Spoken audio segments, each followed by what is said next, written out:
თითქოს გამოგონილია, მაგრამ ის არის რაც მინდა რომ ყოფილიყავ.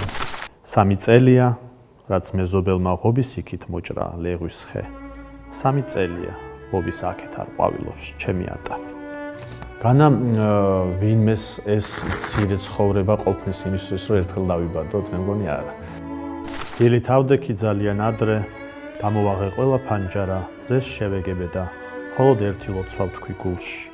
ჩემი სამშობლო, ჩემი სამშობლო, სამშობლო ჩემი. იყო ისე რომ ირაკლი კაკაბაძე უნდა ყოფილიყო თუ იაკი კაბე. მე ირაკლის არაფერს არ ვერჩი, მაგრამ ის იაკი არის ის, როგორიც მინდოდა ყოფილიყო ირაკლი, რომელსაც ხელი ვერ შეუწყო რაღაცეებში, დრომ, სივრცემ, ადამიანებმა და ცხოვრება. აი ეს არის. მაისი იყო, რაც უყვარდა ჩემს შეყვარებულს. ახლა კი მისი გადაშლი ნორჩი მკერდიდან ატა მიყვავის ნაგასაკის სასაფლაოს. რაღაცა ბედისწერა აქვს ყველა ფსევდონიმს, ვისაც დაუშვათ ფსევდონიმით უწერია, ის მიხვდება და დამეთანხმება, რომ უკვე რაღაცა შემოქმედებით ბედისწერას ირჩევ თითქოს. ამ ქვეყანაზე, ამ უდიდეს მწუხარებაში, ოვალუბლის ხევ ხარ ერთადერთი შვება სულისა. რაღაცა ესეთი პროექტი მოვარგე, რომ ყოფილიყო იაპონელი ავტორი, რომელიც ჯერ არავის არ ეცოდინება, რომ ეს იყო ქართველი და ამოცანაც ეს იყო, რომ ადამიანებს იაპონელ ავტორად მიიღოთ. ერთი კვირა თითქოს სამყარო დაცარიელდა, გაჩერებასთან აღარ მხვდება უცნობი დილით.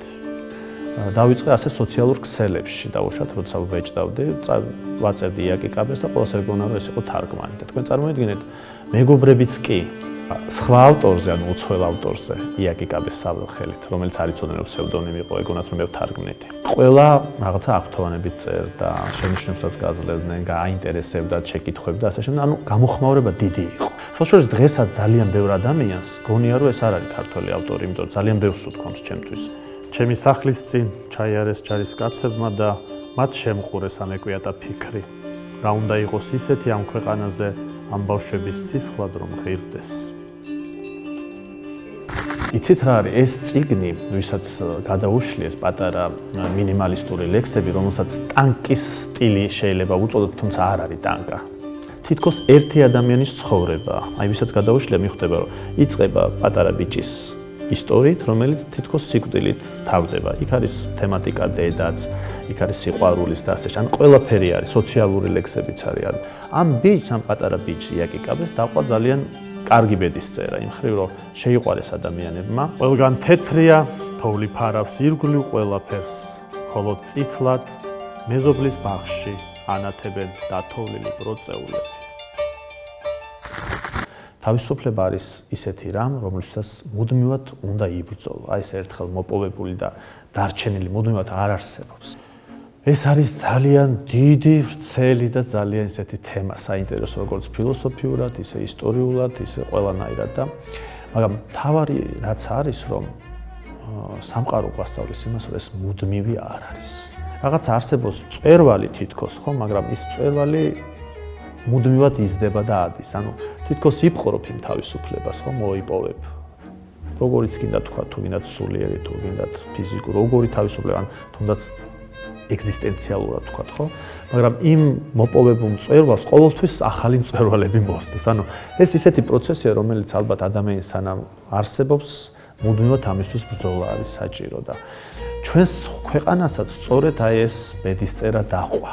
ამ თავისუფლებისთვის ბრძოლაში ჩვენ რაღაცნაირად უკეთესები ვხდებით, მე მგონი.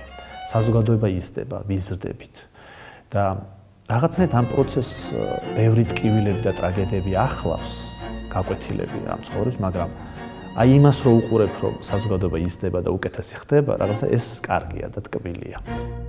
ო როგორ მინდა, ისე როგორ ჩემს ბავშვობაში, სკოლიდან ტყეში გაპარულს და სირბილით დაღლილს, დედა ვისევ მისაყვედუროს. ერთი ჩვენკენაც რო იყოთ, კამერისკენ რო იყოთ. ჩემთან არის ჭრილი მოჭრილი. რა წარმოგიდგენთ, რომ ეს ის მდგომარეობა, როცა რაღაც ტვინი მუშაობს, შემოქმედებითი, თავისუფლად რა თქვენი მანერები რაც არის. ანუ პოეზიაზე უნდა გითხოთ, რა არის პოეზია და თქმა არის რომ ვაიმე, არ ვიცი რა არის პოეზია.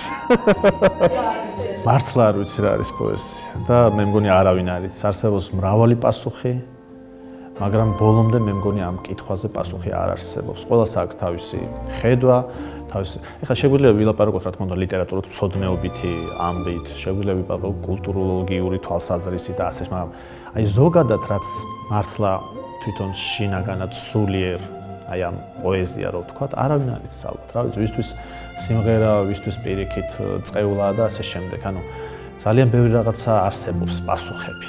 აი როგორც ავტორი, როგორც პოეტი ვამბობ, რომ მე არ ვიცი რა არის პოეზია. ძალიან დიდი მადლობა. დიდი მადლობა თქვენ.